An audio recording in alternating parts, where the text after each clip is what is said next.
लग्नानंतर होईलच प्रेम या मालिकेचे अपडेट आपण आज बघणार आहोत. तर नमस्कार प्रेक्षकांनो, कसे आहात? मालिकेत आधी जीवा आणि नंदिनीचा सीन दाखवलेला असतो. आपण काल बघितलेलं असतं की जीवा नंदिनी जवळ येऊन तिचे पाय चेपून देत असतो आणि त्याचं स्वतःशीच बोलणं चालू असतं. जीवा एकटाच बोलत असतो. तो म्हणतो की पहिला मार्ग खूप सोपा असतो, पण तो आपल्याला कुठेच घेऊन जात नाही. दुसरा मार्ग पहिल्या मार्गापेक्षा सुरुवातीला खूप कठीण वाटतो, त्रासदायक वाटतो, पण तो आपल्याला खूप लांबपर्यंत घेऊन जातो. आणि चकाचक बाई, मला तुझ्याबरोबर खूप लांबपर्यंत जायचं आहे. जग फिरायचं आहे तुझ्यासोबत. ॲडव्हेंचर करायचे आहे. आकाशात, पाण्याखाली, अमेझॉनच्या हिरव्यागार जंगलात, दुबईच्या वाळवंटात, राखाडी धुक्यात आणि तुझ्या आवडत्या कोकणातल्या धुवाधार पावसात. मला तुझा हात धरून फिरायचं आहे सगळीकडे. आणि हे करत असताना मला आपल्यातला कुणी एक तब्येतीमुळे मागे राहायला नको. मला तुझ्यासोबत हेल्दी म्हातारं व्हायचं आहे. छान आपण म्हातारे होऊ ना, तेव्हा छान एका बागेत खुर्चीवर बसलेला असू आणि तेव्हा ह्या सगळ्या गोड आठवणी आपल्या लक्षात राहतील. आपण हे सगळं आठवत असू. आणि मला सांग, खरं तर चांगल्या मार्गाने वजन कमी करत राहणं हे सुद्धा प्रेमाचा भाग आहे ना, आपल्या पार्टनरबरोबर, आपल्याबरोबर. आणि हे करण्यासाठी मी वाटेल ते करायला तयार आहे. आणि तू नेहमी म्हणतच असते की शहाणपणाने जग जिंकता येतं, पण प्रेमाच्या दुनियेत वेडेपणाच लागतो. नंदिनी हे शांतपणे ऐकत असते आणि जीवाला वाटतं की नंदिनी गाढ झोपली आहे. पुढे जीवा नंदिनीच्या कपाळावर किस करतो आणि गुड नाईट चकाचक बाई म्हणतो आणि झोपतो. दुसऱ्या सीनमध्ये पार्थ आणि काव्या दाखवलेले असतात. काव्या तिच्या बेडरूममध्ये येते आणि म्हणते, अरे कुठे गेले पार्थ? तेवढ्यात पार्थ मागून येतो आणि काव्याचे डोळे बंद करतो. काव्या म्हणते, देशमुख, तुम्ही माझाच परफ्यूम तुमच्या हाताला लावून माझ्या डोळ्यावर हात ठेवलाय. काय हो देशमुख तुम्ही? पार्थ म्हणतो, तुमच्यासाठी मी एक सरप्राईज आणला आहे. काव्या म्हणते, सरप्राईज? मला पार्थ म्हणतो, रेड वेल्वेट पेस्ट्री आणली आहे. ती तिला दाखवतो. ती म्हणते, माझ्यासाठी? त्या पेस्ट्रीवर लिहिलेलं असतं फर्स्ट विन. काव्या म्हणते, फर्स्ट विन? पार्थ म्हणतो, हो, कारण आज तुम्ही खूप कॉन्फिडन्सनी गाडी चालवली, त्यामुळे सेलिब्रेट तर झालंच पाहिजे ना. काव्या पार्थला म्हणत असते, देशमुख, तुम्ही किती छोट्या छोट्या गोष्टींची काळजी घेता हो. काव्या म्हणते, पार्थ, तुम्हाला एक सांगू का? ही पेस्ट्री, हे जिंकणं हे माझ्या एकटीचं नाही, यात तुमचा पण खूप मोलाचा वाटा आहे. हे सेलिब्रेशन आपल्या दोघांचं पण व्हायला पाहिजे. तुम्हाला माहिती आहे, तुमच्या सपोर्टशिवाय मी हे काहीच करू शकत नसते. पहिलं तर ही पेस्ट्री तुम्हीच डिझर्व करतात. कारण एरवी लोक म्हणत असतात की एका यशस्वी पुरुषामागे एका स्त्रीचा हात आहे, पण ह्या यशस्वी स्त्रीमागे ह्या पुरुषाचा हात आहे. हा माझा खंबीर नवरा माझ्या पाठीशी आहे. हा थोडासा जोगाडू आहे, पण माझ्याकडून अशक्य गोष्टी बरोबर करून घेतात. काव्या म्हणते, त्यामुळे ह्या पेस्ट्रीचा पहिला घास तुम्ही डिझर्व करतात. मग पार्थ इथे काव्या छान पार्थला पेस्ट्री भरवते. मग पार्थ काव्याला म्हणतो, बसा. पार्थ पण काव्याला पेस्ट्री भरवतो. दोघेही खूप खुश असतात. काव्या मस्त पार्थच्या खांद्यावर डोकं ठेवते आणि विचारते, काय झालं काव्या? काव्या म्हणते, मी ही फेज खूप एन्जॉय करत आहे.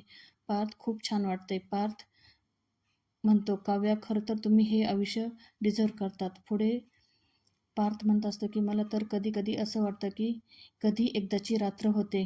काव्या इथे वेगळाच अर्थ घेते. काव्या म्हणते, हाच विचार करता का हो देशमुख तुम्ही? मग पार्थ तिला समजावतं, अहो तसं नाही. कसं आहे ना, रात्री आपल्याला आपल्या जगात प्रवेश करता येतो ना. मला आपली ही काव्यार्थाची रूम खूप आवडते.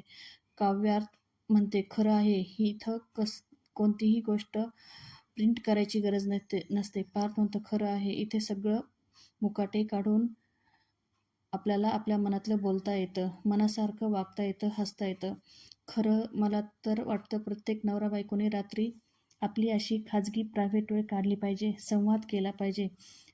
मस्त आहे ना? मला आवडलं कसं संवादातून किडलिंग केलं पाहिजे. किती छान. मग काव्याला एक आयडिया सुचते. काव्या पार्थला म्हणते, मी काय म्हणते, आपण यावर एक छान रील बनवायची का? पार्थ म्हणतो, नेकी और पूछ पूछ के. मग मोबाईल घ्या तुमचा. मग इथे मस्त काव्य आणि पार्थ रील शूट करतात. पुढील सीन दुसऱ्या दिवसाचा दाखवलेला असतो. घड्याळात अलाराम वाजत असतो. जेव्हा अलाराम बंद करतो आणि म्हणतो, उठा चकाचक बाई, आपल्याला एक्सरसाइज करायची आहे.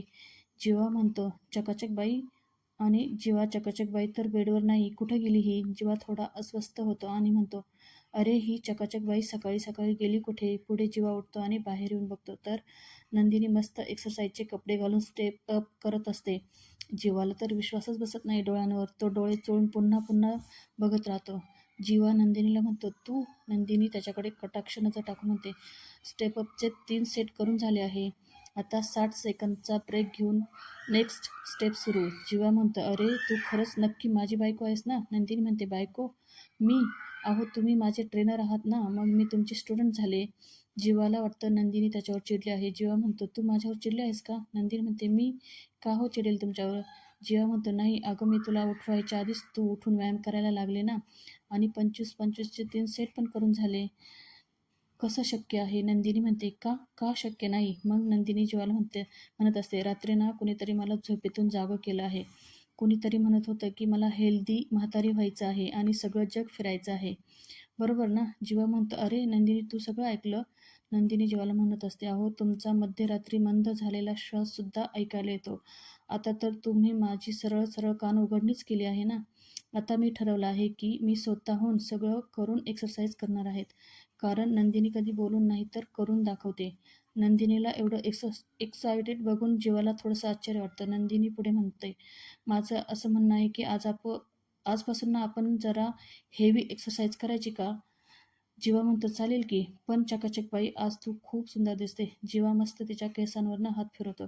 तर नंदिनी म्हणते, अहो स्टुडंट आहे ना मी, माझ्याशी काय फ्लर्ट करताय? मी माझ्या नवऱ्याला सांगेन बरं का. जीवा आणि नंदिनी एकांची मस्करी करतात. तेथे काव्य आणि पार्थची एंट्री होते. काव्य म्हणते, काय नंदिनी ताई, किती सुंदर दिसते तू. मी तुला पहिल्यांदाच अशा लुकमध्ये बघत आहे. कसली सॉलिड दिसते ग तू. पार्थ म्हणतो, अरे हो खरंच नंदिनी, खूप वेगळा लुक आहे आणि छान दिसताय तुम्ही. जीवामध्येच बोलतो, मग हो मग बायको कुणाची आहे? पार्थ लगेच त्याला फटकारतो, तुझं काय रे मध्येच, मला माहिती आहे तुझीच बायको आहे. पार्थ पुढे म्हणतो, चला आम्ही पण जातो लॉंग ड्राईव्हला. जीवा मोठी ॲक्शन करून म्हणतो, हो हो सकाळी सकाळी लॉंग ड्राईव्ह? पार्थ म्हणतो, नंदिनी तुमच्या नवऱ्याला ना माझा हेतू कळतच नाही. अरे वेड्या, मी तिला गाडी शिकवायला घेऊन चाललो आहे. जीवा म्हणतो, अरे कळलं रे मला ते. नंदिनी म्हणते, बरं तुम्ही जा पण लवकर घरी या, कारण आज रम्याला बघायला पाहुणे येणार आहे. जीवा म्हणतो, अरे अरे हो, काही आणायचं असेल तर आधीच सांगून ठेवा, आपल्याकडून काही कमी पडायला नको. मुलाकडच्यांना वाटलं पाहिजे, बापरे काय घर आहे, काय माणसं आहेत. काव्या म्हणते, ताई काय म्हणते, मी माझी ड्रायव्हिंग क्लास लवकर आटपून येते, मग आपण दोघी रम्याला तयार करू. नंदिनी म्हणते, कशाला, ती काय लहान आहे का आता? पार्थ पण नंदिनीच्या शब्दाला शब्द देऊन म्हणतो, हो बरोबर आहे, बरोबर बोलताय नंदिनी, तुम्ही दोघं खूप एक्सायटेड होतात. फक्त बघायचाच कार्यक्रम आहे ना. मला पण बघायचा आहे हा विजय कोण आहे आणि कसा आहे. पुढे दाखवतात, विजय मतकरी आपल्या घरच्यांना घेऊन आलेला असतो. सगळेजण बसलेले असतात. हसणं चालू असतं, बोलणं चालू असतं. विक्रम त्यांना विचारत असतो, येताना ट्रॅफिक नाही ना लागलं तुम्हाला? कारण सिग्नलकडनं यायला खूप ट्रॅफिक असतं. विजय म्हणतो, नाही नाही काही ट्रॅफिक नाही लागलं आम्हाला. अशात सगळ्यांना चहा आणि नाश्ता देते. मिथुन काका म्हणत असतात, त्या सगळ्यांना चहा द्या, नाश्ता द्या. आशा विजयला नाश्ता देत असते तर विजय म्हणतो, नाही तुम्ही त्यांना द्या, मी थांबतो रम्यासाठी. विक्रमचा आग्रह चालू असतो, अहो घ्या घ्या. मग विक्रम विजयला म्हणतात, काय मग ज्युनियर मतकरी काय करता तुम्ही? पार्थ म्हणतो, बाबा हे आपल्याच फील्डमध्ये आहे, त्यांची आर्किटेक्ट फर्म आहे. विक्रम, हो अरे वा, पण सॉरी हां, मी मार्केटमध्ये मितकरी आणि सन असं काही नाव कधी ऐकलं नाही. विजयचे आईवडील थोडेसे नर्वस होतात. मतकरी म्हणतो, आपल्याकडे शास्त्रीय संगीत आणि नाटकीय संगीतकार खूप मोठे गायक होऊन गेले. त्यांना जर कोणी विचारलं, काय हो तुमच्या गाण्यातले घराणं कोणतं? तर ते म्हणायचे की माझं घराणं माझ्यापासून तयार होईल. तसंच काहीसं माझं पण आहे. प्रत्येक मुलाला अँड सन्सचा वारस मिळत नाही. तसं माझे वडील रेल्वेत कामाला आहे. अर्थात त्यांच्या प्रोत्साहनामुळेच मी आर्किटेक्चरची फर्म सुरू करू शकलो. तुम्ही तुम्ही विजय अँड असोसिएशन हे नाव ऐकलंच असेल ना?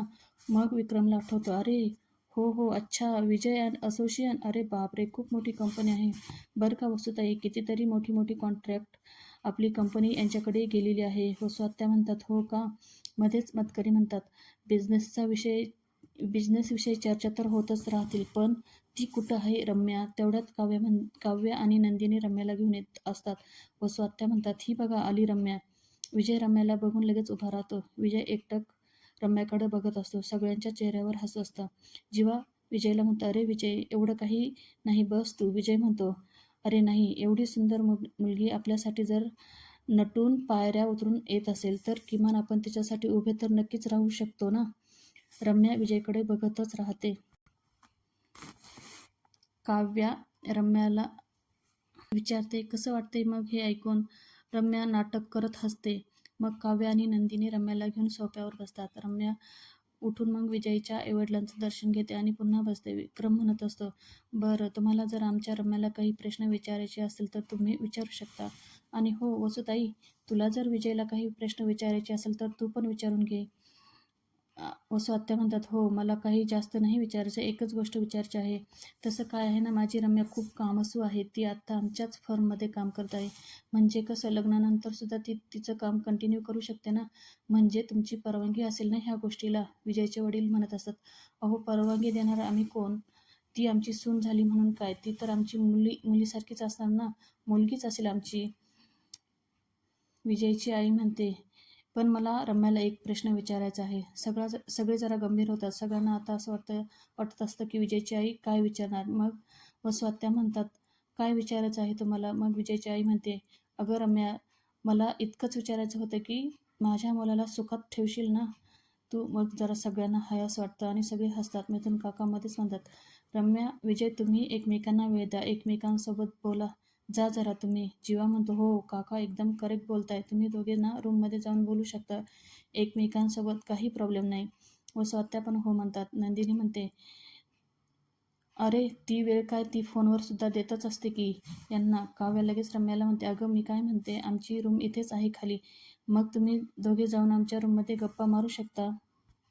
मग काव्या रम्या आणि विजयला घेऊन जाते. मग मालिनी विक्रमला म्हणते, छान दिसताय ना दोघे एकत्र. विक्रम पण म्हणतो, छान दिसताय बरं का. नंदिनी पार्थला विचारते, काय काय वाटतंय तुम्हाला? पार्थ म्हणतो, आता ते दोघं बाहेर आल्यावरच कळेल. रम्या काव्याच्या रूममध्ये येते तर तिथे पार्थ आणि काव्याचा प्री वेडिंगचा खूप छान फोटो ठेवलेला असतो. रम्या त्या फोटो पाहून एकदम नाराज होते आणि त्या फोटोकडे एकटक बघत असते. तिचं विजयकडं पण लक्ष नसतं. मग विजय तिच्यापुढे बोटाने चुटकी वाजवतो. मग ती भानावर येते, विजयला सॉरी म्हणते. मग विजय म्हणतो, मग मिसेस मतकरी, खूप छान दिसताय तुम्ही. रम्या नाटक करीत थँक्यू म्हणते. रम्या विजयला म्हणते, खरं तर आपल्याला अशी बेडरूममध्ये येऊन बोलण्याची काहीच गरज नाही. म्हणजे तुला माझं उत्तर आणि मला तुझं उत्तर माहिती आहे ना. विजय म्हणतो, हो, आपलं उत्तर होच आहे ना आपल्या दोघांचं. विजय मनापासून खरंच खूप खुश असतो. रम्या त्याला मध्येच विचारते, पण मी सांगितलेली अट लक्षात आहे ना तुमच्या? आपण आत्ताच लग्न नको करायला. म्हणजे आपण आपला साखरपुडा करूया, पण लग्न 8-1 महिन्यांनी केलं तर चालेल ना? विजय रम्याला विचारतो, तू शुअर आहे ना आपल्या लग्नासाठी? रम्या म्हणते, हो, मी नक्की शुअर आहे विजय. नाही, ते माझ्या घरचे ना लग्नाला थोडीशी घाई करतील ना. तुम्ही आत्ताच लग्न करा म्हणतील, पण मला ना थोडासा वेळ हवा आहे तुला समजून घेण्यासाठी, तुझ्याबरोबर वेळ घालवण्यासाठी वेळ हवा आहे मला. तुझ्याबरोबर मला शॉपिंगला जायचे, चौपाटीवर बसून खूप गप्पा मारायच्या आहे. आणि थोडंसं लाजून म्हणते, खूप काही असतं. म्हणजे लग्नानंतर प्रेम होईलच, पण त्या आधीची जी ओढ आहे ना ती मला अनुभवायची आहे मला. रम्या पुढे म्हणते, मग मतकरी, आजच्या या विशेष दिवसाची मिसेस मतकरींना हे विशेष गिफ्ट मिळेल ना? विजय म्हणतो, तुमचा हुकूम सर आखो पर. मग लगेच म्हणतो, आणि हो, सगळ्यांना सांगताना. विजय म्हणतो, हो, सगळ्यांना सांगताना असं सांगायचं की ही सगळी माझी अट आहे, ही माझी इच्छा आहे, हे असं सगळ्यांना वाटायला हवं. रम्या म्हणते, हो, करेक्ट. त्यांचं बोलणं चालूच असताना तिथे नेमकी काव्या येते. रम्या खूप घाबरते. रम्याला असं वाटतं की काव्याने आमचं सगळं बोलणं ऐकलं आहे, कारण काव्या त्यांच्याकडे एकटक बघत असते. रम्याच्या चेहऱ्यावरील हावभाव बघून काव्या म्हणते, अरे काय झालं, काय सगळ्या गप्पा आजच मारणार आहात का तुम्ही? बाहेर नाही यायचं का? रम्या, राहिल्या आहे ना गप्पा, मग उरलेल्या गप्पा फोनवर करा जिजू. काव्या विजयला म्हणते, अहो, पण माझा एक प्रश्न आहे, आवडली का तुम्हाला आमची रम्या? जिजू विचारा. विजय काही बोलू शकत नाही. रम्या मात्र हसते आणि तेथून बाहेर येतात. रम्या आणि विजय आल्यावर विक्रम विचारतात, मग झाल्या ना तुमच्या गप्पा मस्त व्यवस्थित? मालिनी विचारते, काय मग ठरलं का? रम्या, पसंत आहे ना मुलगा तुला? रम्या तर आधी सगळ्यांकडे अशी थोडीशी गंभीर होऊन बघत राहते आणि नंतर तिच्या लक्षात येतं की अरे आपल्याला नाटक करायचं आहे. मग ती मस्त नवीन नवरी लाजते तसं लाजण्याचं नाटक करते. जीवा म्हणतो, अरे लाजली. जीवापुढे म्हणतो, ज्या अर्थी ती तुझ्या प्रश्नावर लाजली आहे ना, त्या अर्थी विजय तिला पसंत आहे. मग सगळे टाळ्या वाजवतात. विजयची आई विजयला विचारते, काय मग विजय, करूया की आपण रम्याला मतकरी यांची सून? विजय बिचारा खूप खुश असतो. विक्रम म्हणतो, चला झाला एकदाचा शिक्का मुहूर्त. नंदिनी पुढे म्हणते, अरे वा, छानच की. मग आता आपण गुरुजींशी बोलून एक छानसा मुहूर्त काढूया आपण लग्नाचा. विजय बोलतो, नंदिनी, 1 मिनिट, मुहूर्त तर काढायचाच आहे. नाही, रम्या तशी मला पसंत आहे, पण माझी एक अट आहे. पुन्हा सगळे गंभीर होतात. अर्थात विजय रम्याने जी अट टाकली आहे तीच अट विजय इथे ठेवणार आहे. प्रेक्षकांनो, आजचा भाग इथेच संपतो. आजचा एपिसोड कसा वाटला कमेंट करून नक्की सांगा. उद्याच्या भागात आपण बघणार आहोत की वसुआत्या आणि रम्या बेडरूममध्ये बसलेल्या असतात. वसुआत्या म्हणतात, रम्या विजय मतकरी. हे ऐकून रम्या खूप चिडते आणि वसुआत्यांच्या हातावर फटका देते आणि म्हणते, आई, परत असं कधीच नको तू म्हणू, कारण रम्याच्या नावापुढे फक्त पार्थच नाव लागणार आणि तेच नाव छान दिसणार. पुढे दाखवतात, विजय रम्याला अंगठी घालत असतो आणि अचानक नंदिनीला व्हॉमिटिंग झाल्यासारखं होतं. ती तोंडावर हात ठेवते आणि पळतच वरती जाते. रम्या लगेच म्हणते, अरे, नंदिनीला बरं नाही वाटत आहे, तर आपण आपला कार्यक्रम थांबूया ना थोडा वेळ. ती खाली आली की मग आपण पुढचा कार्यक्रम करूया. पार्थ मध्येच म्हणतो, रम्या, अगं काय गरज आहे नंदिनीची वाट बघायची? ती आल्याच्या नंतर ती येईलच की खाली. विजय पार्थजवळ येतो आणि म्हणतो, पार्थ, रम्यापेक्षा तुलाच जास्त घाई झालेली आहे. तर आजचा भाग कसा वाटला कमेंट करून नक्की सांगा. चॅनलवर नवीन असाल तर सबस्क्राईब नक्की करा. तोपर्यंत स्वस्त रहा, मस्त रहा, मराठी मालिका एन्जॉय करा. धन्यवाद.